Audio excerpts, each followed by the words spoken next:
This is a sweet chestnut tree, not one to confuse with the horse chestnut tree, which of course produces what we know as conkers, which do have some good foraging uses, but they are not edible, they are mildly toxic. Whereas the nuts of this tree, the sweet chestnut, are of course delicious. It's what we like to eat during winter.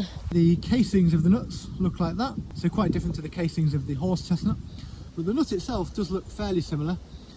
There is some here actually that have fallen on the floor, come out of the casing. It looks like these ones on the floor are very small. And that indeed is a problem with the sweet chestnut trees of the north of England. They do tend to produce chestnuts which are very small, sometimes so small you can't really use them, which is a shame. But you do get some very good ones in the south of England, and even in the north occasionally you do get some that are big enough, but they're just not as good as in the south, unfortunately. The leaves of the sweet chestnut tree are this kind of shape, like an oval shape.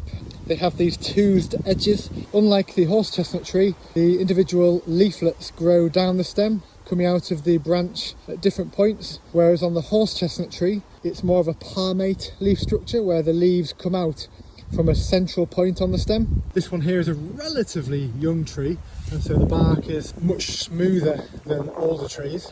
I've just come to a different location with some older sweet chestnut trees, and you can see the trunks of these are very different, much more rugged. There's a couple more over here, and it has this beautiful crisscross pattern. Another one here. Love nature. Sometimes the tree will drop some nuts fairly early, and there tend to be nuts which are very small, or in some cases shells that don't even have any nuts at all. It's like the tree's way of just getting rid of them and giving up the ghost, as it were, on those, and focusing its energy on the ones which could yield a good nut. But the nuts in general are ready in the UK anytime from October right through to November.